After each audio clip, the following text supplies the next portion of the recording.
Oke, Assalamualaikum warahmatullahi wabarakatuh. Saya dari Departemen Ginting dengan NPM 161237 akan mempresentasikan review jurnal yang saya kerjakan untuk memenuhi asesmen UAS atau tugas akhir pada semester 6 ini. Oke, langsung saja saya berikan. Oke, yang pertama ada judul yang bunyinya itu Food Belief and Food Supply Chain, the Impact of Religion Region City in Israel. Judul ini diartikan kepercayaan makanan dan rantai pasok makanan dalam dampak agama dan religius dalam Israel. Oke, pada jurnal ini saya akan memperkenalkan dulu jurnal yang kita akan bahas kali ini. Jurnal itu membahas tentang dampak agama dan religiositas pada pola konsumsi dan produksi makanan dengan menggunakan Israel sebagai studi kasusnya. Tahun penelitian ini juga pada tahun atau diteliti pada tahun 2017. Penulis pada artikel ini menjelaskan bagaimana keyakinan agama mempengaruhi apa yang harus dikonsumsi dan bagaimana makanan itu diproduksi. Jadi ada yang muncul rantai pasokan juga pada juga rejim sertifikasi yang berbeda. Terus jurnal ini juga menyoroti bahwa peran teknologi dan pendapatan dalam mengubah pola konsumsi dan makanan dan rantai pasok ini juga itu berpengaruh. Terus penulis juga menekankan, penulis jurnal ini menekankan juga adanya konsistensi rantai pasokan makanan yang berfokus sempit pada memenuhi persyaratan kelompok ortodoks dengan yang melayani konstituen multidenominasi dari individu yang lebih sekuler. Oke, kita lanjut ke perkenalan penulis. Yang pertama di sini penulis jurnal ini adalah ada Amir Heyman, yang kedua ada Ben Gordon atau Benjamin Gordon, yang ketiga atau yang terakhir ada David Zalberman. Ini adalah ketiga orang yang menulis jurnal tersebut. Kita langsung masuk kepada abstrak. Abstrak dalam jurnal ini adalah sebuah inti dari permasalahan atau inti pembahasan yang dilakukan oleh tiga orang tadi dalam penelitiannya yang berpusat pada norma dan juga makanan dan juga produksi dan rantai pasok pada Israel. Kita baca saja abstraknya itu. Di sini sudah dijelaskan juga mempengaruhi pola konsumsi dan produk pangan. Heterogeneitas dan informasi asimetris mengarah ke beberapa saluran sertifikasi serta beberapa rantai pasokan. Rantai pasokan utama dapat menangani banyak konstituen yang sekuler dan kurang religius. Lalu, perubahan teknologi mempengaruhi norma dan dengan demikian sistem pangan. Penulis ini memperoleh hasil ini dengan menganalisis sistem pangan untuk produk daging di Israel. Jadi di mana terdapat ada tiga agama di Israel itu. Yang pertama ada Yahudi, Muslim, dan Kristen. Dan juga ada beberapa orang-orang yang menetapkan sendiri tiga tingkat, yaitu pertama dari religiositas sekuler, lalu ada konservatif, dan terakhir ada ortodoks. Israel ini juga memiliki banyak sertifikat atau sertifikasi kosher dan halal, dan beberapa rantai supermarket yang khusus untuk kelompok ortodoks. Terus jaringan supermarket ini utamanya melalui segmen sekuler dan beberapa segmen konservatif. Imigrasi orang Yahudi sekuler dan dari Rusia menyebabkan proliferasi rantai pasokan dan produk non kosher itu menjadi meningkat dengan adanya konsumsi daging babi.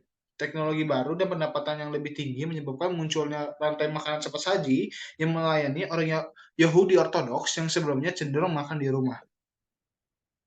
Lalu apa sih tujuannya? Tujuan dari artikel ini atau jurnal ini itu adalah untuk memahami kekuatan ekonomi politik dan juga mempengaruhi atau pengaruh kepercayaan makanan dalam evaluasi sistem pangan makanan dalam evolusi sistem pangan, serta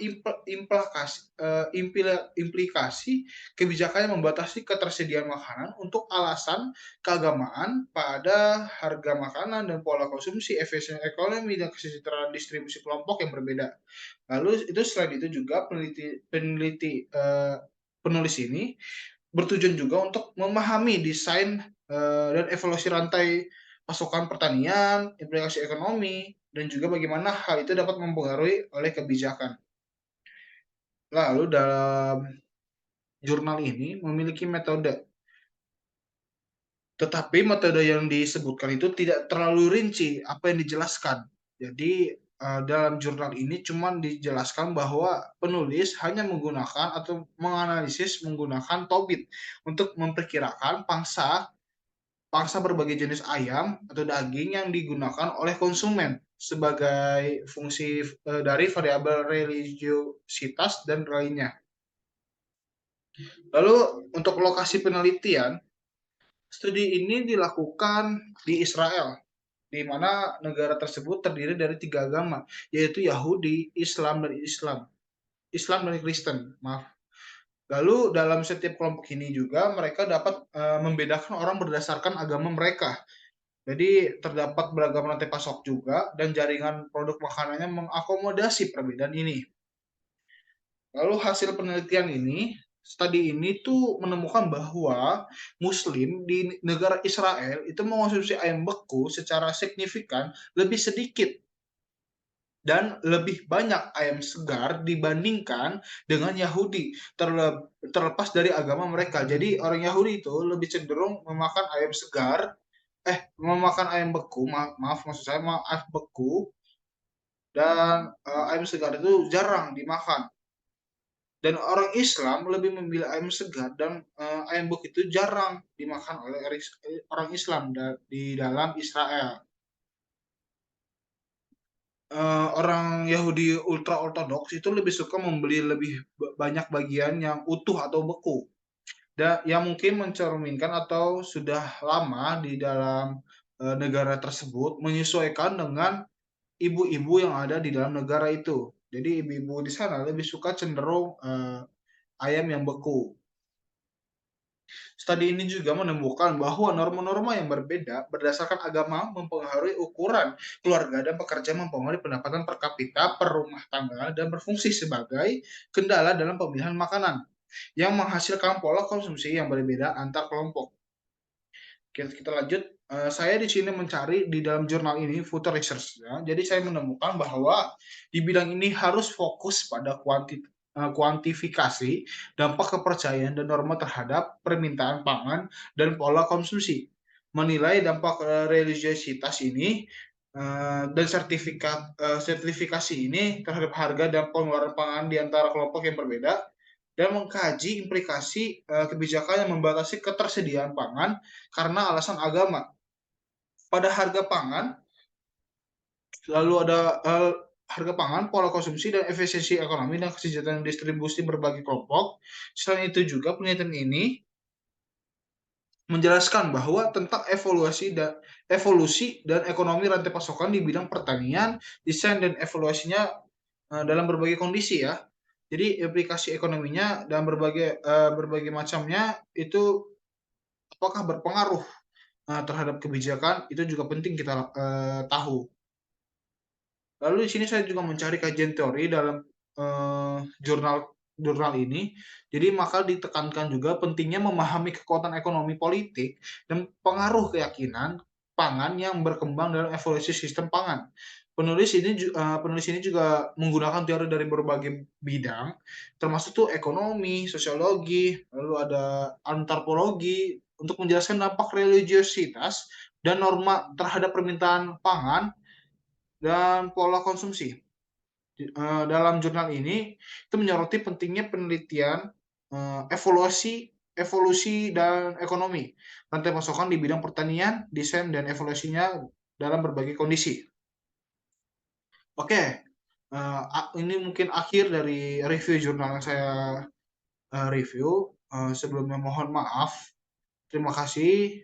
Wassalamualaikum warahmatullahi wabarakatuh.